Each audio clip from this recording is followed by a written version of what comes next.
यहाँ पे आके हमको समझ में आता है कि जेआरएफ पढ़ना बहुत आसान था। सबसे ज़्यादा बड़ा खेल तो पीएचडी में एडमिशन लेने का है। कैसे ये जो पूरा सिस्टम है कितना खोखला सिस्टम है, किस तरीके से एडमिशन्स होते हैं पीएचडी में, कि इतना आप सोच नहीं सकते कि इतना टफ हो सकता है कि एक जगह एडमिशन पाना। आज एक बहुत ही इम्पोर्टेंट टॉपिक पे बात करेंगे, बहुत सीरियस टॉपिक है और मुझे लगता है it's high time to talk about it. हमें इस बारे में बात करनी चाहिए। आज मैं आपको एक रियलिटी चेक देने वाली हूँ।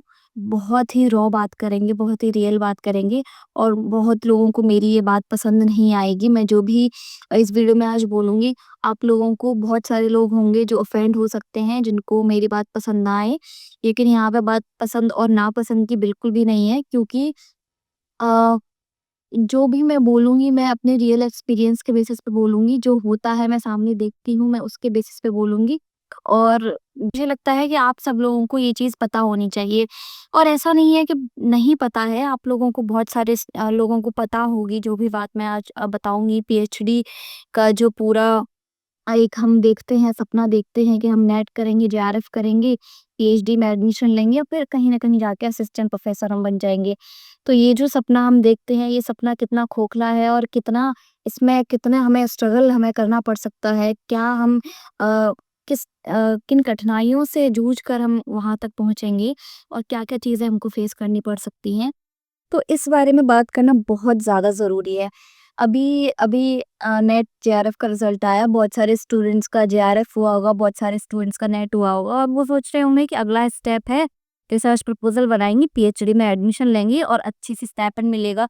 बहुत सारे लोगों का नहीं भी हुआ होगा जेआरएफ, तो वो सोच रहे होंगे कि नेक्स्ट अटेम्प्ट में करेंगे, लेकिन जेआरएफ करना तो है और फिर पीएचडी में एडमिशन लेना है।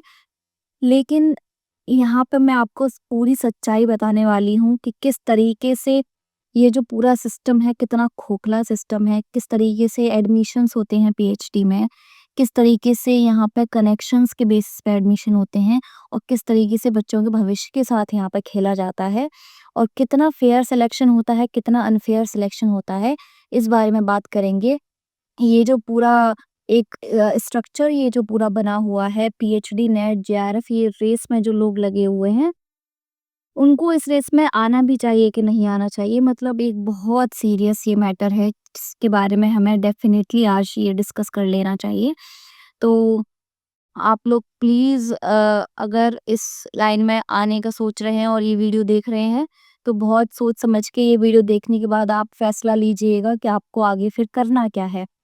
तो देखिए, सबसे पहले मैं बताती हूँ, अगर आपको ये लगता है कि आपने नेट कर लिया, आपने जेआरएफ कर लिया तो पूरा काम यहाँ पे खत्म हो गया है, अब क्या है, अब कुछ नहीं करना है, जेआरएफ हो गया है हमारा, अब हमको एडमिशन लेना है और हमको पैसा मिलना शुरू हो जाएगा और हम पीएचडी करेंगे। अगर आप ऐसा सोच रहे हैं ना, तो आप बहुत मासूम हैं। मुझे लगता है कि सेंट्रल यूनिवर्सिटी के जो बच्चे हैं ना, जो सेंट्रल यूनिवर्सिटी में रह रहे हैं या पढ़ रहे हैं, उनको ये चीज़ें पता हैं जो मैं बताने वाली हूँ। लेकिन जो स्टूडेंट बाहर से आ रहे हैं, जो स्टेट यूनिवर्सिटी से आ रहे हैं, जेआरएफ करके आ रहे हैं, बहुत मेहनत कर रहे हैं, उनका फिर जेआरएफ जाके हो रहा है और फिर वो सोच रहे हैं कि वो पीएचडी में एडमिशन लेंगे कहीं अच्छी जगह, पीएचडी करेंगे अच्छे से, फिर असिस्टेंट प्रोफेसर बनेंगे। तो उनके लिए ये धक्का भी हो सकता है जो मैं इसमें बताने जा रही हूँ, क्योंकि जिस तरीके से एडमिशन्स हो रहे हैं कि इतना आप सोच नहीं सकते कि इतना टफ हो सकता है कि एक जगह एडमिशन पाना। जब आप जेआरएफ क्वालीफाई कर लेंगे ना और आप इस रेस में आएँगे एडमिशन वाली, तब आपको ये रियलाइज़ेशन होगा कि जेआरएफ करना तो बहुत ईज़ी था। और मैं सीरियसली ये बात बता रही हूँ, जेआरएफ करना एक बार को बहुत ईज़ी आपको लगने लगेगा जब आप पीएचडी में एडमिशन की रेस में दौड़ेंगे। मैं आपको बता देती हूँ, मेरे बैच के लोग 2 साल से जेआरएफ लेके घूम रहे हैं, लेकिन उनका पीएचडी में एडमिशन नहीं हुआ है। जी हाँ, आपको ये बहुत शॉकिंग लग सकता है।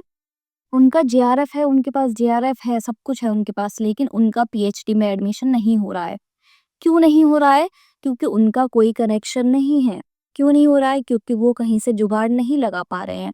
वो किसी से फ़ोन नहीं करा पा रहे हैं, वो किसी प्रोफ़ेसर के रिश्तेदार नहीं हैं, इसलिए उनका एडमिशन नहीं हो पा रहा है।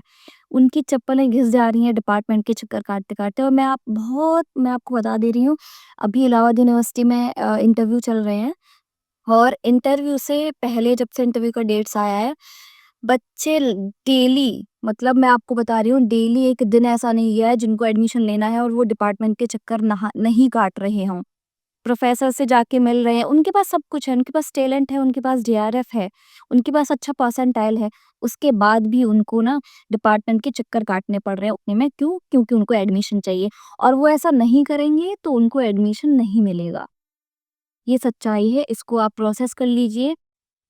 हाँ, जो सेंट्रल यूनिवर्सिटी में बच्चे हैं डेफ़िनेटली उनको ये सारी चीज़ें पता हैं, लेकिन मैं उन लोगों तक ये बात पहुँचाना चाह रही हूँ, बहुत मासूम हैं, उनको नहीं पता है कि ये सब क्या हो रहा है, कैसे चल रहा है। वो ये सोच के बैठे हैं, जेआरएफ हो गया है, एडमिशन ले लेंगे, पैसे आना शुरू हो जाएँगे और आराम से पीएचडी करेंगे।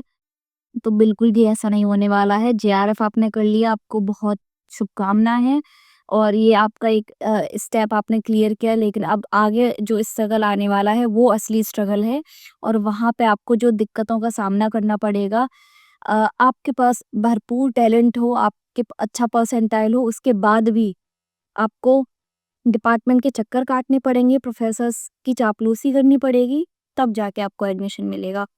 और मैं तो अपने आप को लकी मानती हूँ कि अभी तक पता नहीं, अभी जो पहले वाला सिस्टम था ना, काफ़ी अच्छा सिस्टम था, क्योंकि वहाँ पे ये हो रहा था कि सारी यूनिवर्सिटीज़ अपना एक एंट्रेंस टेस्ट कंडक्ट करा रही थी पीएचडी को लेके, फिर इंटरव्यू हो रहा था। तो इंटरव्यू का वेटेज जो था वो इतना ज़्यादा नहीं था, क्योंकि अगर रिटन में बच्चा अच्छे स्कोर लेके आ रहा है तो वहाँ पे कोई कुछ नहीं कर सकता है। अच्छा स्कोर रिटन में आ रहा है तो वो एडमिशन होने के चांस रहते थे।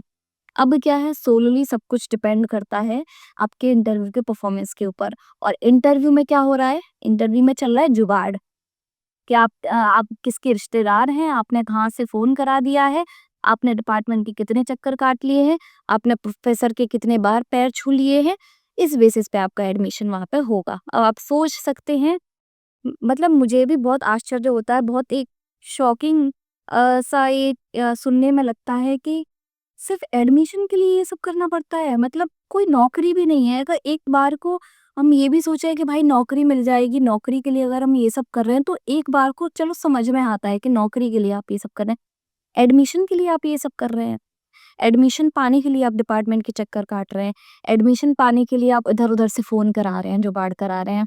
मतलब अपने आप में भी एक बच्चे के लिए कितना ज़्यादा जो भी हम स्कॉलर्स हैं या हम नेट करके आए हैं, जेआरएफ करके आए हैं, मेहनत से करके आए हैं अपनी, पढ़ के करके आए हैं और यहाँ आके हमको ये सब करना पड़ता है, कितना ज़्यादा डिसरिस्पेक्टफुल भी ये लगता है। लेकिन ये सिस्टम है, क्या कर सकते हैं? कुछ नहीं कर सकते हैं।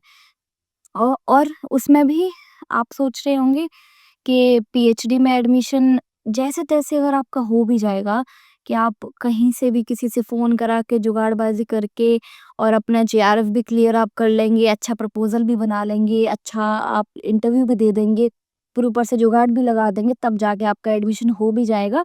तो चलो एडमिशन हो जाएगा, फिर आगे जो आप प्रोफ़ेसर की राह पे जा रहे हैं, क्योंकि इसीलिए आप पीएचडी कर रहे हैं। तो आगे फिर जो अब प्रोसेस होने वाला है, मतलब आप सोच सकते हैं कि एडमिशन के लिए जब इतनी मारामारी है, तो नौकरी के लिए क्या हाल होगा, आप यहाँ पे इमेजिन कर सकते हैं। तो बहुत ही आँखें खोल देने वाली ये सच्चाई है और मुझे बहुत गुस्सा आता है। मैं अभी एडमिशन का क्योंकि प्रोसेस चल रहा था, जो भी हम देखते हैं अपने सामने, मुझे बहुत ये चीज़ खराब लगती है। उन स्टूडेंट्स के लिए भी बहुत मुझे बुरा लगता है, जो चाहते हैं एडमिशन पाना, जेआरएफ भी उनके हाथ में है लेकिन वो कुछ नहीं कर सकते। मैं आपको सच बताऊँ ना, आपको लग रहा होगा कि ऐसा मतलब कैसे पॉसिबल है? क्योंकि परसेंटाइल जेआरएफ का परसेंटाइल जो है काउंट होगा, आपका परफॉर्मेंस इंटरव्यू का काउंट होगा, तो कहाँ तक ही आपका जुगाड़ चल जाएगा। अगर आपका बहुत अच्छा स्कोर है तो कहाँ तक ही, मैं बता दूँ, बहुत अच्छा स्कोर भी होना चाहिए आपका, आपका इंटरव्यू प्रपोज़ल भी अच्छा होना चाहिए, फिर आपका साथ में जुगाड़ भी होना चाहिए, तब ही आपका जो है एडमिशन होगा। अगर आप सोच रहे हैं कि सिर्फ़ जुगाड़ से भी हो जाएगा और आपका नेट है, आपका अच्छा स्कोर नहीं है, तो आपका हो जाएगा, आप जुगाड़ लें, तो भी नहीं होगा आपका।